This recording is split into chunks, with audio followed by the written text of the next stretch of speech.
mengenai keistimewaan bulan Zulhijjah, Anda bisa berinteraksi bersama kami melalui WhatsApp di 0813 2495135 dan juga di 0231849329. Sudah terhubung bersama saya pendengar melalui sambungan telepon Bapak Kiai Haji Aminuddin.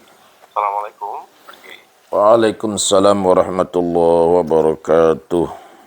Ya, Pak Kiai, kita membahas mengenai bulan Zulhijjah ya, Pak Kiai. Boleh, ya. Ya, silakan Pak Kiai. Assalamualaikum warahmatullahi wabarakatuh. Alhamdulillahi rabbil alamin.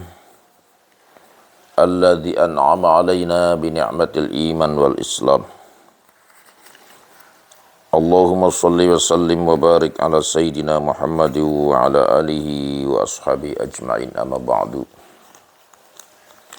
Qala Allah Ta'ala fi kitabil karim, a'udzu billahi minasyaitonir rajim, bismillahirrahmanirrahim. Inna a'tainakal kautsar fasholli li rabbika wanhar, inna syani'aka huwal abtar. Para pendengar RRI Cirebon di mana saja berada, pada pagi yang berbahagia ini, marilah kita sama-sama untuk selalu bersyukur kepada Allah atas segala nikmatnya, terutama nikmat iman dan Islam, nikmat sehat walafiat, dan lebih khusus lagi orang-orang yang diberi kesempatan oleh Allah pada saat ini menunaikan ibadah haji adalah merupakan satu nikmat tersendiri yang orang lain tidak merasakan, tapi orang-orang yang dipanggil oleh Allah berhaji itu merupakan satu nikmat yang luar biasa.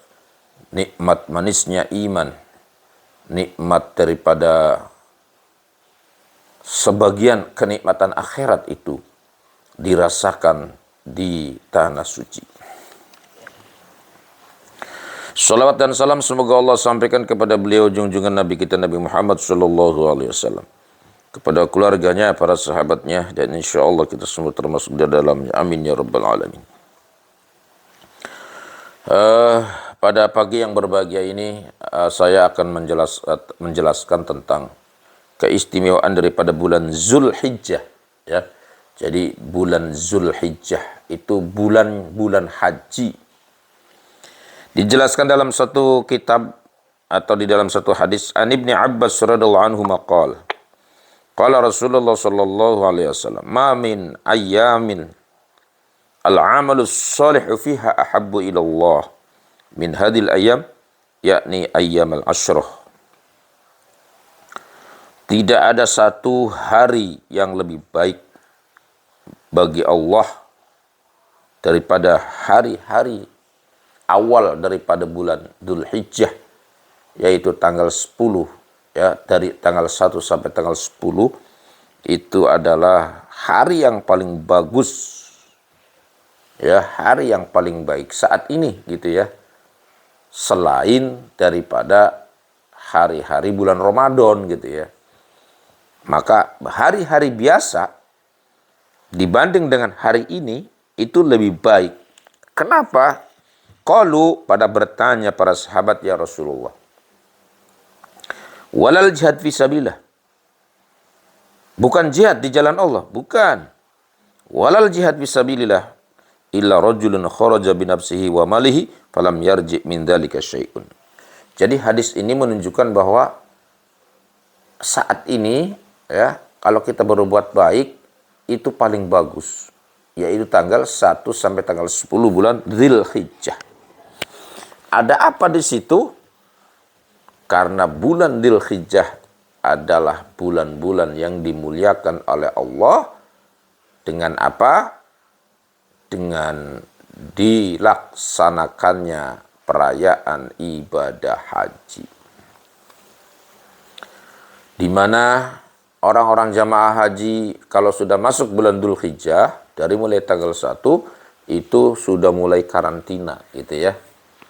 Orang seluruh dunia berjubel-jubel datang semua. Datang kumpul di negara Mekah, ya. Persiapan untuk menjalankan daripada syarat rukun haji. Menjalankan daripada wajib haji.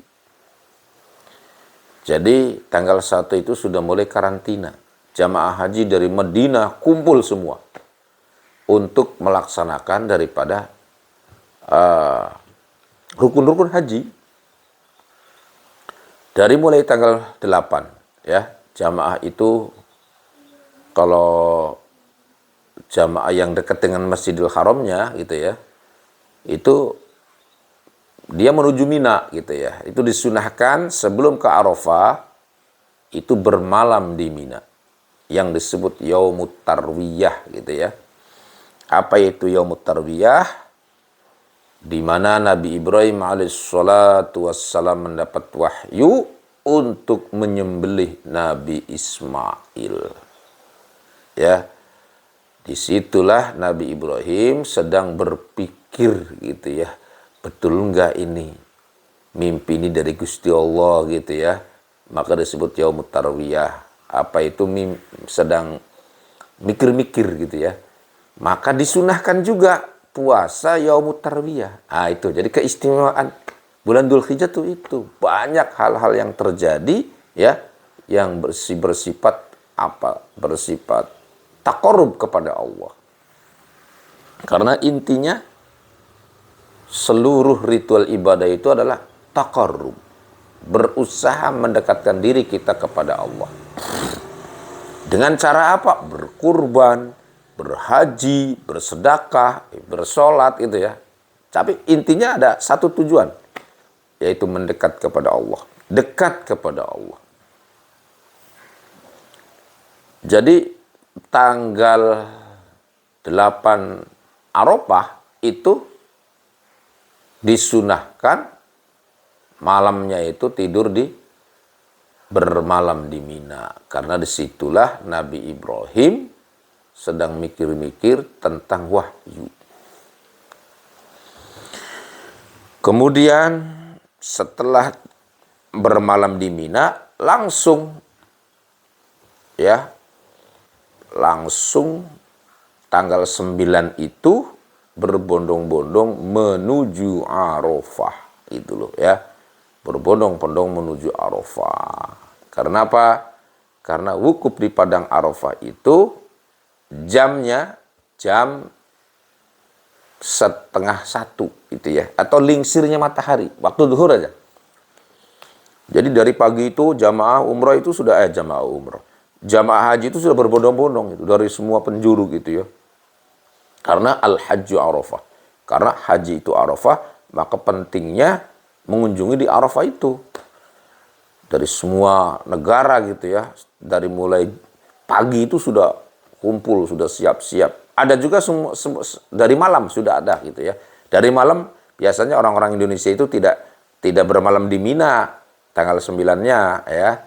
Tapi malam 9-nya enggak bermalam di Mina, tapi sudah ada di Arafah. Jadi tanggal 8 itu sudah ada di Arafah. Untuk apa? Untuk menunggu datangnya waktu wukuf itu ya. Jadi bagi orang-orang Indonesia sih sudah tidur semalam di situ. Paginya itu sudah siap-siap gitu ya. Paginya sudah ada semua di situ.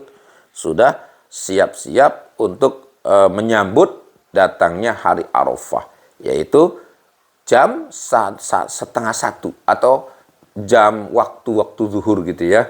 Nah, disitulah jamaah haji wukuf di padang Arafah dengan berzikir, dengan membaca Quran gitu ya. Ya sebisa-bisalah ya, karena Allah sedang merekam, Allah sedang mengabulkan doa orang-orang yang sedang wukuf di padang Arafah di situ. Jadi apa yang harus kita baca di sana? Perbanyak istighfar ya. Karena tidak ada lain sebagai manusia biasa, kita tentunya banyak salah dan dosa. Setelah banyak istighfar, banyak berzikir kepada Allah. Kalau kita sudah beristighfar, berzikir, bersolawat, maka kita sudah diampuni dosanya oleh Allah dan doa kita akan dikabul oleh Allah Subhanahu wa taala. Ya, jadi falsafahnya Arafah itu adalah satu ketika manusia itu akan dikumpulkan di arah mahsyar yang pakaiannya sama, putih semua gitu ya. Sehingga baju ikhram itu sebenarnya miniatur akhirat. Bahwa kita hidup di dunia ini tidak akan selamanya. Tapi suatu ketika kita akan dipanggil oleh Allah yang namanya mati. Dan kalau kita sudah mati, maka dunia ini ditinggalkan. Kita tidak membawa apa-apa, hanya membawa satu helai kain putih. Itu sebagai falsafah daripada wukuf di padang Arafah. Oleh karena itu para jamaah haji, jamaah umrah yang sudah pernah wukuf, yang sudah pernah ke sana, harusnya imannya lebih kuat. Karena apa? Karena sudah mengalami yang namanya kematian, yang namanya akhirat. Itu pasti bukti dengan adanya Arafah. Orang-orang itu membuktikan bahwa nanti di akhirat itu ada di Arafah, di mahsyar gitu ya. Dan Arafah itu menunjukkan bahwa kebesaran Islam. Jadi agama dunia, agama internasional itu bukan yang lain, hanya Islam gitu ya. Kenapa? Karena ada seluruh penjuru dunia bersatu, menyatukan rasa. Bagaimana rasanya kita berwukuf di padang Arafah. Bagaimana rasanya kita berzikir kepada Allah. Jadi seluruh kekuatan umat Islam energinya bersatu gitu ya. Sehingga membentuk daripada kekuatan umat Islam secara personal gitu ya. Nah itulah yang disebut wukuf di padang Arafah. Sehingga jamaah haji kita sudah setelah pulang dari Arafah mendapatkan bekal spiritual yang tinggi gitu ya. Keimanan yang luar biasa. Harusnya seperti itu gitu ya. Karena membuktikan bahwa akhirat itu ada. Dan kelak kita akan mati. Apa yang dibawa nanti kalau kita mati? Amal soleh apa? Amal kebaikan apa?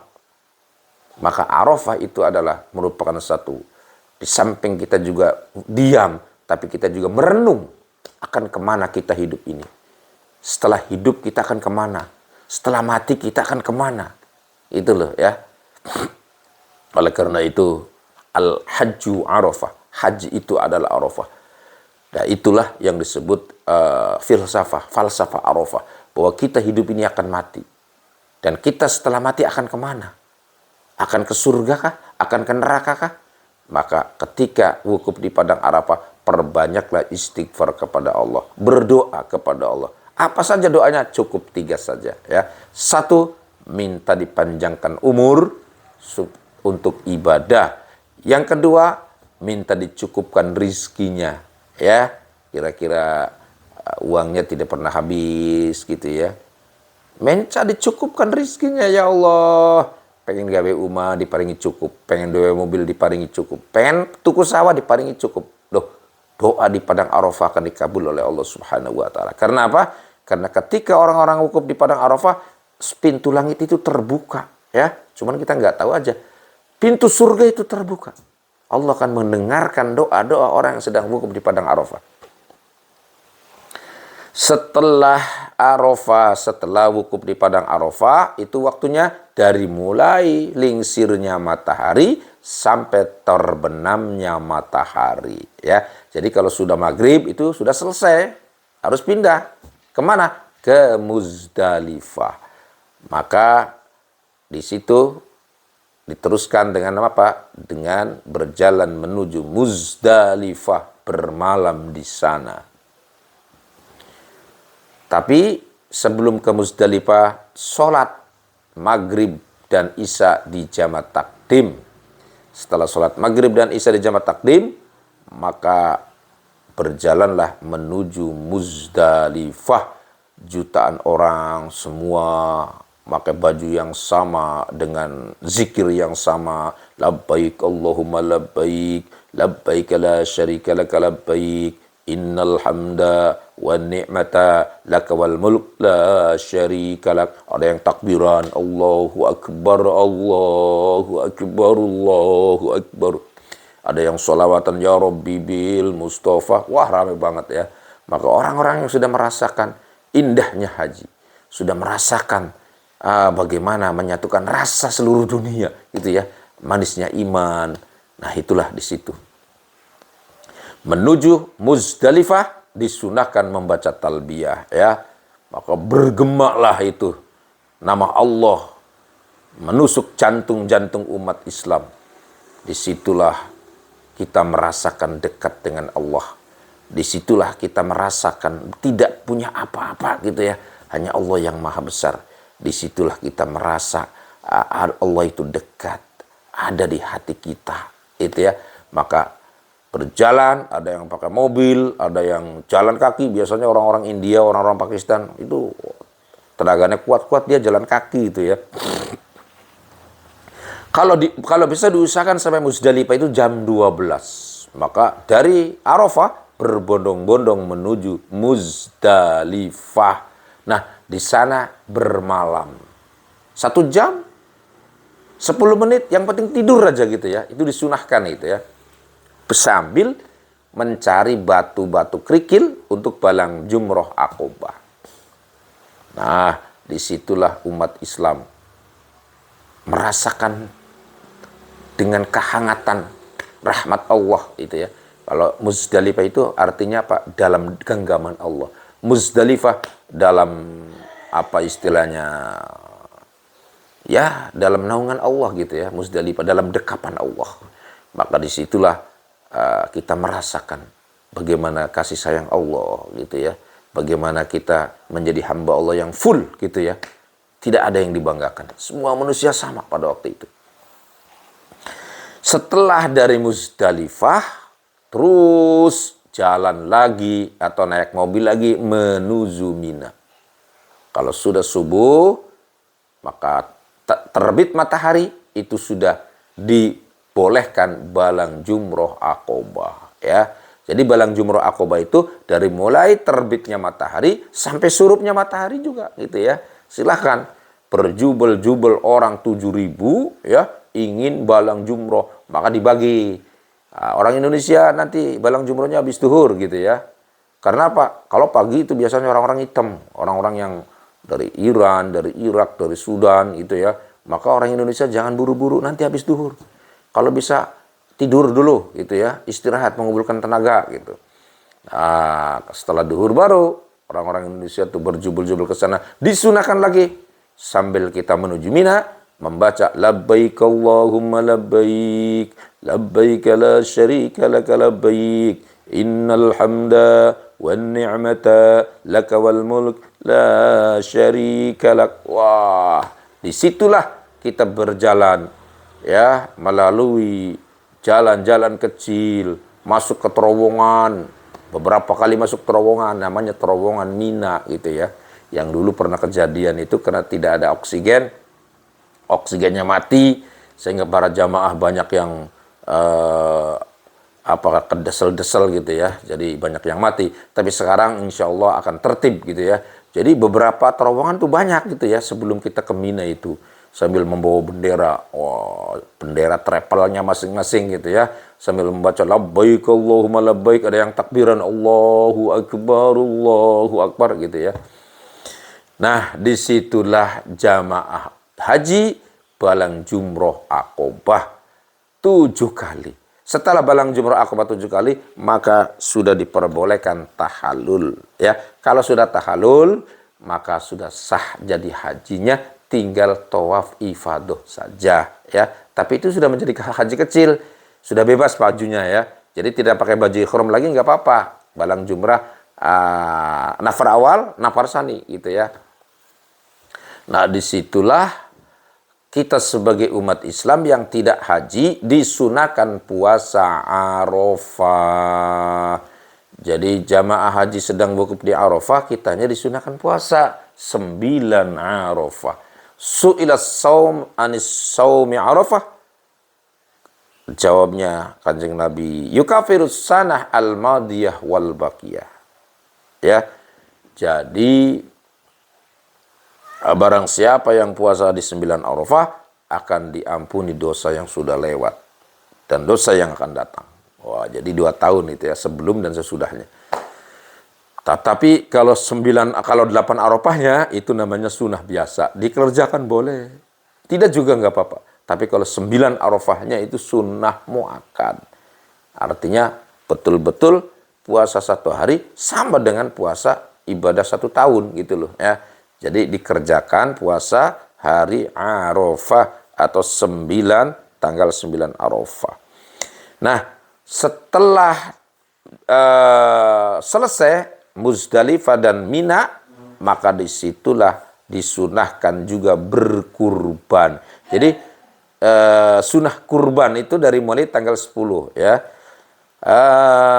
Inna a'tainakal kautsar fasholli li rabbika wanhar inna syani'aka huwal abtar. Nah ini. Salatlah. Sesungguhnya kami telah memberikan nikmat yang banyak.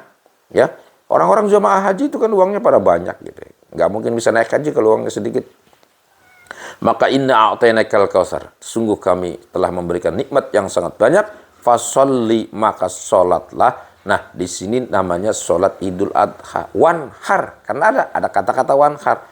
Setelah sholat, hendaklah menyembelih kurban. Maka tanggal 9 disebut Yaumun Nahri, ya, hari menyembelih kurban. Tanggal 10 disebut Yaumun Nahri, tanggal 11, 12, 13 disebut Ayyamut Tasyrik. Nah, disitulah jamaah haji dan semua umat Islam disunahkan berkurban. Ya, tanggal 10 belum ada, ya ditunggu tanggal 11. Tanggal 11 masih belum punya kambing, ditunggu sampai tanggal 12. Tanggal 12 nggak punya kambing juga, ditunggu sampai tanggal 13. Jadi ada waktu 4 hari itu loh ya, untuk mengisi daripada keistimewaan bulan Dzulhijjah. Sampai tanggal 13 nggak punya, ya udah namanya miskin ya. Maka barang siapa yang ingin jadi orang kaya, hendaklah kalau datang Idul Adha segera berkurban. Yang uangnya banyak beli sapi, yang uangnya sedikit beli beli kambing ya, paling tidak kambing yang ber1 tahun gitu ya. Kalau khutbah kalau kurban itu paling sedikit umur 1 tahun gitu loh ya. Kambing nggak punya, sapi nggak punya, ya ayam saja nggak apa-apa. Tapi jangan 1 kalau ayam, 100 kurban ayam ya, paling tidak dibagikan untuk tetangga. Oke, itu aja dulu, semoga ada manfaatnya. Ya, silakan untuk Anda yang ingin bergabung melalui WhatsApp dan juga telepon bisa saya buka ya 3 pertanyaan dari WhatsApp dan juga telepon. Yang pertama ini Pak Kiai datang dari Indramayu. Assalamualaikum warahmatullahi wabarakatuh.